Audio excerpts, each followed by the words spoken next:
Yo llamé al jefe al otro almacén y le dije, me acaban de robar. En 1970, meses antes del Mundial de México, el último que jugaría, protagonizó un incidente en Bogotá que tuvo resonancia mundial. El único requerimiento que se solicita de él is to assist the Colombian authorities es que ayude a las autoridades in colombianas London en Londres in their further en investigations las investigaciones que se llevarán a cabo into the loss of the bracelet. respecto a la pérdida del brazalete. Como él era el capitán del equipo, ¿cómo se me ocurría a mí? Me dijeron, usted no puede acusarlos. Pero ¿por qué no? Si yo sé lo que vi, es que usted no sabe quién es él. Y a mí me importa un carajo. Yo sé lo que yo vi. Yo lo único que sé es que ese de allá se puso el brazalete en su pantalón.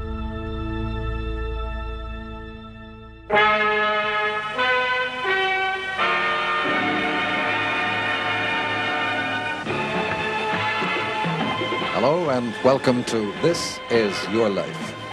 Lo que están escuchando es un fragmento de This Is Your Life, un programa icónico de la televisión británica. Emitido semanalmente durante 5 décadas, su formato era bastante peculiar.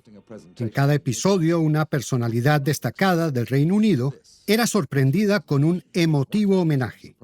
El programa comenzaba cuando el presentador, en un lugar inesperado, abordaba al invitado y pronunciaba la famosa frase: This is your life.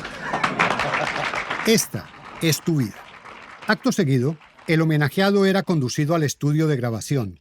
Allí le esperaban familiares, amigos y colegas, y entre todos repasaban los hitos más importantes de su vida. Sus engranajes para desatar la nostalgia funcionaban a la perfección. En su pico de popularidad, en los 70s y 80s, más de 20 millones de personas sintonizaban cada miércoles This Is Your Life, convirtiéndolo en uno de los shows más vistos de la televisión británica. Por el set del programa desfilaron importantes figuras de la cultura y el deporte del Reino Unido. Precisamente, el episodio emitido el 6 de enero de 1971 estaba dedicado a un destacado futbolista. Su nombre, Bobby Moore, capitán de la selección de Inglaterra durante más de 10 años. Bobby Moore, OBE, captain of England's World Cup team. Tonight, this is your life. Nacido en 1941, Moore se ganó el respeto y la admiración no solo de sus compañeros, sino también de sus rivales. Figuras como Pelé y Franz Beckenbauer lo describieron como el mejor defensa central en la historia del fútbol. Bobby Moore is impressing on the international soccer field. At the age of 22, he's England's youngest ever captain and leading. Durante media hora, el programa recorrió la trayectoria deportiva de Bobby Moore, desde sus inicios en el West Ham United hasta su consagración como una auténtica leyenda del club, con el que jugó más de 500 partidos. El homenaje televisivo también dedicó un largo rato a revivir el momento cumbre de su carrera. Ocurrió el 30 de julio de 1966. En ese día, Moore, como capitán de la selección inglesa, recibió la Copa del Mundo de manos de la reina Isabel en el estadio de Wembley, tras una reñida victoria sobre Alemania Federal. A medida que se repasaban esos hitos, el programa recreaba cada etapa de la vida de Moore con imágenes, videos y relatos de personas cercanas a él. Entre los invitados al estudio aquel día se encontraban sus padres, su esposa, algunos de sus amigos y varios jugadores con los que ganó la Copa del Mundo.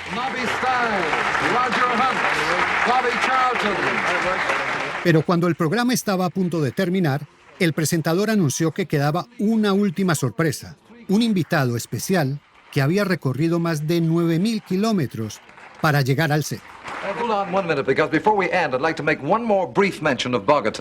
Desde Bogotá, Colombia, había viajado hasta Londres el presidente de la Federación de Fútbol de ese país, Alfonso Senior.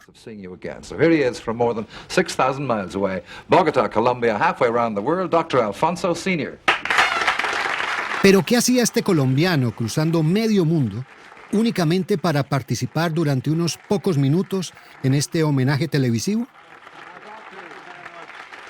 Tras un efusivo abrazo con el capitán inglés, Senior, en su inglés poco fluido, leyó una nota ante las cámaras.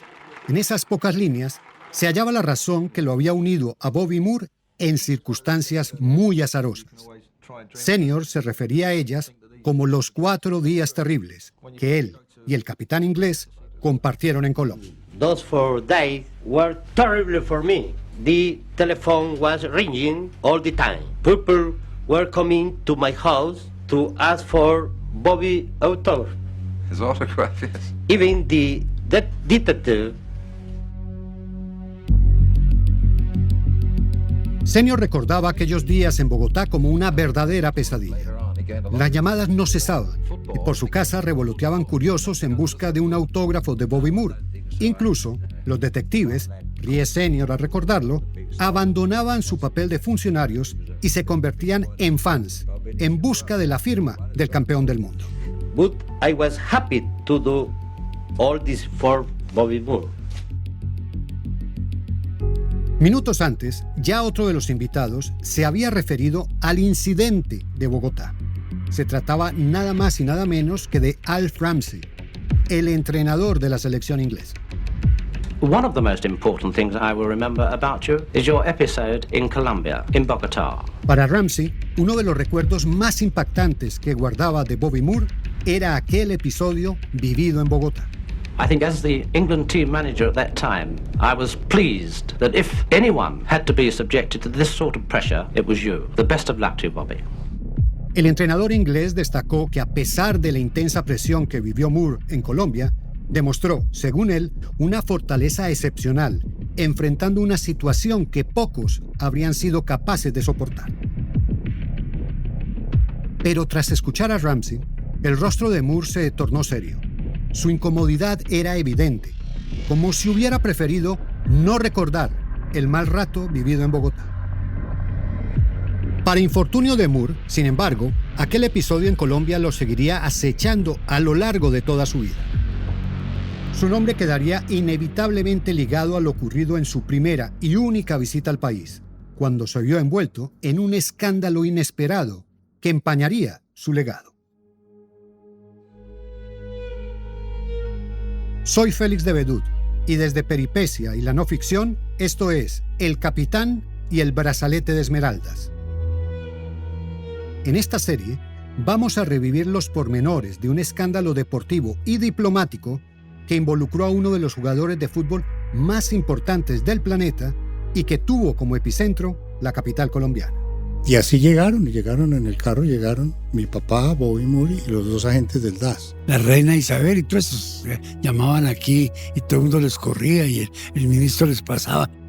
En 6 episodios descubriremos los pormenores de una crisis entre el Reino Unido y Colombia que se convirtió en la gran noticia deportiva en vísperas del Mundial de México 70, cuando la suerte de uno de los jugadores estelares se dirimía en el Juzgado Séptimo de Instrucción Criminal en el centro de Bogotá. Yo en mis adentros sí estaba convencido que el brazalete se había perdido de ahí. A través de una investigación en prensa de la época, combinada con testimonios inéditos de algunos de sus protagonistas y escudriñando archivos diplomáticos desclasificados, revelaremos nuevos detalles de este episodio que parece sacado de un guión de una tragicomedia, pero que a pesar de su tinte insólito, dejó una huella profunda en quienes lo vivieron en carne propia. El pobre Bobby Moore, pues en las circunstancias en que estaba, pues yo me cruzaba con él quizás para el desayuno. I'm Keith Morris. I was a member of the British Diplomatic Service from 59 to 94. Y por el otro lado, siempre quedó como en el aire ese misterio de qué pasó con ese brazalete. Y entonces nos sentamos a comer y él llegó y me comentó, ¿sí vio el lío en que se metió su selección inglesa? Episodio 1. Expedición México 70. England's World Cup winning performance. Para entender lo que realmente ocurrió, debemos retroceder a 1966, el año en que comenzó todo, el punto de partida de esta historia. No previous international, no other cup final, indeed nothing Wembley ever staged, matched the glamour of this event, the final of the World Cup. La final de la Copa del Mundo entre Inglaterra y la entonces Alemania Federal se jugó en el icónico estadio de Wembley. 97,000 fans gave them the biggest roar of the competition. Tras 120 minutos intensos, la selección inglesa ganó 4-2, coronándose campeona del mundo en un partido cargado de controversia, con uno de los momentos más recordados en la historia del fútbol, el llamado gol fantasma. No goal, protested the Germans. El balón se estrelló en el travesaño y rebotó cerca de la línea de gol, pero en un tiempo sin VAR, las imágenes de la época no lograron determinar con claridad si el balón había cruzado por completo. El gol fue validado por el juez. Puso el marcador 3-2 a favor de Inglaterra en tiempo extra, definiendo el partido a su favor. Finalmente, en la 8ª Copa del Mundo, los inventores del fútbol podían decir que eran campeones. Bobby Moore era una ficha clave en aquel equipo. Por llevar el brazalete de capitán, le correspondía recibir la copa, que esta vez sería entregada por la reina Isabel en persona, en el palco de honor de Wembley. Bobby Moore led England up to the Royal Box to receive the Jules Rimet Cup and the winners' medals. La reina lucía ese día unos impecables guantes blancos. Discretamente, Moore se limpió las manos en el terciopelo que recubría el palco, saludó a la reina y luego tomó el trofeo con reverencia. Lo besó y lo alzó hacia el público. Rodeado de sus compañeros, dio la vuelta olímpica ante casi 100,000 aficionados. But it was England that the whole world of sport was now cheering.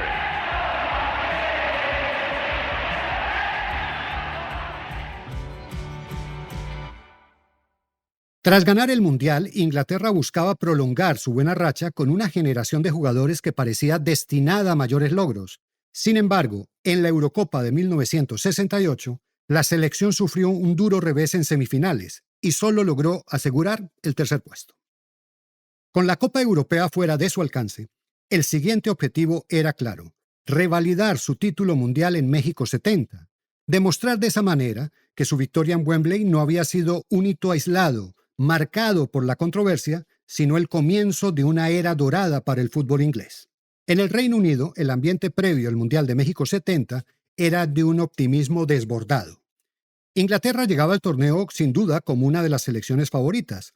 Su entrenador Alf Ramsey aseguraba que el grupo de jugadores que viajaba a México era aún más fuerte que el equipo que se había coronado campeón 4 años atrás. Las calles y los pubs vibraban de entusiasmo. En la antesala del Mundial, Ramsey llevó a cabo una preparación meticulosa. Sabía que las condiciones en México serían muy diferentes a las de Europa, por su altitud y clima cálido. The World Cup was in Mexico. It would be hot and humid. The matches would be played at altitude, but England expected to do well. Previendo esos desafíos, Ramsey tomó medidas extremas. Incorporó a tiempo completo al doctor Neil Phillips, quien ya había acompañado a la selección inglesa en el Mundial del 66. A él le encomendó diseñar un riguroso plan de trabajo con 2 años de anticipación. Phillips y su equipo médico priorizaron aspectos claves como la hidratación, la adaptación a la altura y el clima de México. Además, Ramsey encargó a la marca Umbro confeccionar una indumentaria diseñada para mantener frescos a los jugadores. El diseño adoptado cambió el clásico algodón por un material más ligero y transpirable y reemplazó el icónico color rojo por un diseño blanco, menos absorbente al calor. Un exjugador inglés que vivía en Estados Unidos le recomendó al Dr. Phillips la bebida hidratante Gatorade, entonces desconocida en casi todo el mundo. Sin licencia para enviar botellas a México, la fábrica suministró el producto en polvo y Phillips preparaba diariamente cientos de litros de Gatorade en la habitación del hotel. Pero las previsiones más excéntricas salieron a la luz tan pronto el equipo pisó suelo mexicano. Los jugadores y el cuerpo técnico llegaron al país con un pesado cargamento tras ellos. Traían 15,000 botellas de agua, cientos de galones de jugo de naranja y toneladas de comida congelada. Incluso enviaron desde Londres un autobús y un conductor para los traslados del equipo, rechazando utilizar el bus ofrecido por las autoridades locales. Estos excesos provocaron una creciente antipatía entre los mexicanos. Los percibieron como una expresión de arrogancia colonialista, como si fueran los preparativos de una expedición a tierra de nadie. Pero las autoridades mexicanas también tuvieron su respuesta. la aduana bloqueó el ingreso de la comida congelada, argumentando que provenía de un país afectado por fiebre aftosa. Debido a ello, cientos de toneladas de comida traídas desde Inglaterra terminaron incineradas.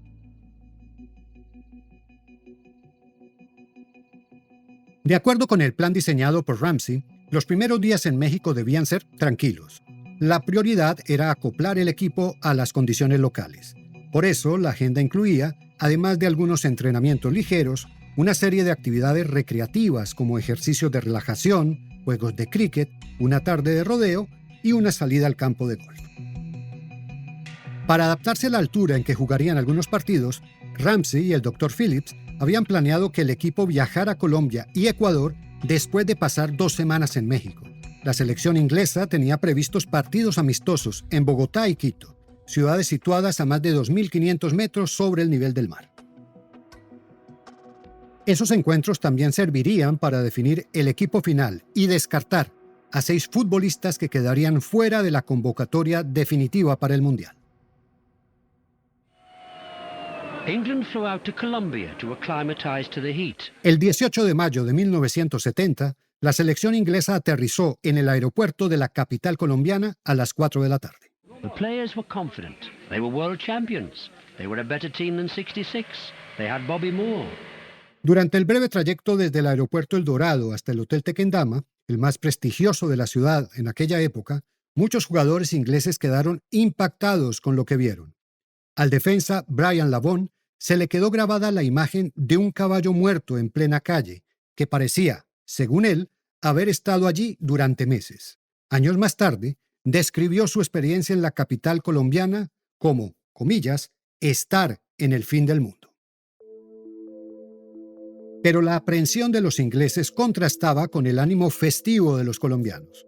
Los aficionados estaban a la expectativa de esta histórica visita y los medios cubrían con entusiasmo cada paso de la delegación inglesa. En los principales diarios, los titulares anunciaban el que sin duda sería el evento deportivo del año. Fútbol internacional, miércoles 20 de mayo, Estadio El Campín, extraordinario doblete, 7 y 9 de la noche. Por primera vez en Colombia, los campeones mundiales de fútbol. Boletería a la venta en los expendios de costumbre y en las taquillas del estadio. A su llegada a Bogotá, el delantero Bobby Charlton, otra de las grandes leyendas del fútbol y uno de los íconos del Manchester United, ofreció una entrevista a la emisora HJCK. Would you like to say hello to Colombia at your arrival? Yes, I'd just like to say that the lads are. Allí expresó su entusiasmo por la visita a Colombia. Delighted that they're here. It's one of the few countries that I think the England team hasn't played in. So we're delighted that we play well and that people enjoy it. Además de la emoción de los aficionados, para las autoridades del fútbol en Colombia, la visita de la selección inglesa era un evento trascendental. Serviría para mostrar que el país tenía la capacidad de organizar eventos deportivos de primer nivel, justo en un momento en que Colombia comenzaba a trazar un plan para convertirse en la sede del Mundial de 1986. Para ese objetivo, ya contaba con el respaldo de la Unión Soviética, Yugoslavia y la Confederación Sudamericana de Fútbol. Ahora pretendía obtener el guiño, nada más y nada menos que de los campeones del mundo. Por eso la organización de la visita debía ser impecable. Sin embargo, los primeros inconvenientes no tardaron en aparecer. El día previo al partido, los ingleses no pudieron entrenar en el Estadio El Campín, ya que los empleados no habían recibido instrucciones para abrir las instalaciones. Además, el autobús que transportaba a los jugadores a un almuerzo en su honor se perdió en el trayecto y tuvo que ser guiado por un periodista que cubría el evento. Para rematar, el menú elegido, ternera a la llanera, no fue del agrado del quisquilloso Al Ramsey, obsesionado con la dieta estricta de sus jugadores. Otro incidente que empañó las primeras horas en Bogotá fue la pérdida de la billetera de Bobby Charlton. Al parecer, el delantero inglés había sido víctima de algún carterista cuando se dirigía a un almuerzo ofrecido por el Club Deportivo Los Millonarios. El miércoles 20 de mayo de 1970, Poco antes de las 7 de la noche, la selección de Colombia y el equipo titular de Inglaterra saltaron al césped en el Estadio El Campín. En la tribuna, bajo la fría noche bogotana, un joven llamado Enrique Camacho no cabía de entusiasmo. Apasionado del fútbol desde muy pequeño, Camacho, hoy presidente de Millonarios, uno de los clubes más importantes de Colombia, sentía una especial admiración por la tradición inglesa de este deporte. Mi papá fue agregado civil y militar en la embajada en Londres en el año 63 y 64. Yo tenía 13 años en esa época, pero era hincha furibundo de la selección de Inglaterra. Aún hoy, más de medio siglo después, Enrique es capaz de recitar buena parte de la alineación de ese equipo. Está desde Wilson, de Bobby Moore, de Jackie Charlton, de Peter Hurst, etcétera, ¿no? Alan Ball. De todos ellos, Bobby Moore era sin duda por quien sentía más cariño. Por eso Bobby Moore era tan importante para mí, porque era el capitán que alzó, como está en la foto famosa de Bobby Moore en hombros alzando la Copa Jules Rimet. Para Enrique, el partido en el Campín le provocó una difícil disyuntiva entre su amor por Colombia y la admiración que sentía por el fútbol inglés. Y entonces con algunos amigos del colegio organizamos una barra grande y unos profesores del colegio y fuimos como 12 personas a ver ese partido en el Campín. La noche concluyó con victorias claras para Inglaterra. La selección A inglesa derrotó 4-0 a Colombia, mientras que la selección B se impuso 1-0. Este formato de 2 partidos con 2 equipos diferentes de cada selección permitió al entrenador Alf Ramsey probar a todos los jugadores disponibles e ir perfilando la alineación para el Mundial. Mejor dicho, quedamos 4-0, pero hubiera podido ser 8-0. Esa selección, yo creo que el 70 era una selección mucho más fuerte inclusive que la que era campeón mundial, que la del 66. Era una selección muy buena y nos dieron un baile tremendo. En los 2 juegos, los ingleses mostraron una evidente superioridad. El público colombiano, reconociendo la clase del equipo visitante, los despidió entre aplausos y pañuelos blancos. Los futbolistas ingleses emocionados se marcharon cantando y asegurando que recordarían a Bogotá por siempre con especial afecto. Después de este doblete de triunfos, Inglaterra se preparaba ahora para volar al día siguiente a Ecuador. El equipo parecía haber encontrado el ritmo adecuado para afrontar los retos que le esperaban en el Mundial. Sin embargo, ese ambiente de confianza estaba a punto de dar un giro inesperado. Las primeras pistas de lo que estaba por venir pasaron casi desapercibidas. Se trató de una breve nota enterrada en la página 17 del diario El Tiempo de Bogotá en su edición del 20 de mayo de 1970. Es decir, el día del doble partido Colombia-Inglaterra. La nota estaba encabezada con un titular intrigante: Demanda contra inglés. En unas pocas líneas se informaba que uno de los jugadores de la selección británica enfrentaba una demanda por la pérdida de una valiosa joya en un local del Hotel Tequendama.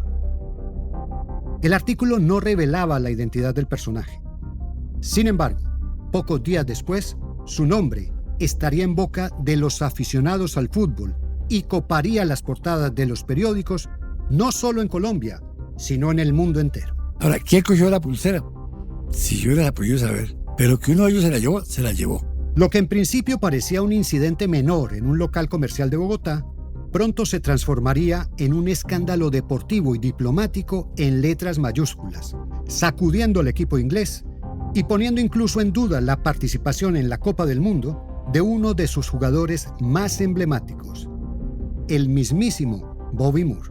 Cuando ocurrió el evento de Bobby Moore en mayo del 70, da una visión de lo que pudo hacer mi papá para salvar la situación. I was in the office in the middle of the morning and I was told that the owner of the Joyería and the manager of the Joyería and a detective from the Policía Nacional had come to see me. De esto voy a hablarles en el siguiente episodio de El Capitán y el Brazalete de Esmeraldas. El Capitán y el Brazalete de Esmeraldas es una producción de Peripecia y la no ficción. La producción y el guión son de los hermanos Camilo y Felipe Macías. La edición estuvo a cargo de Juan Serrano. La mezcla y el diseño sonoro son de Jairo Pineda. el arte y la carátula de Isabela Soto Valleco. Las redes y comunicaciones estuvieron en manos de Shaquén Moreno y Gabriela Rivera. En este episodio utilizamos fragmentos de archivo del programa This Is Your Life, emitido el 6 de enero de 1971. El documental Three Lions, de la BBC. El especial World Cup Final 1966. Y una entrevista a Bobby Charlton del programa Carta de Colombia, de la emisora HJCK. Mi nombre es Félix de Vedut. Gracias por escucharnos.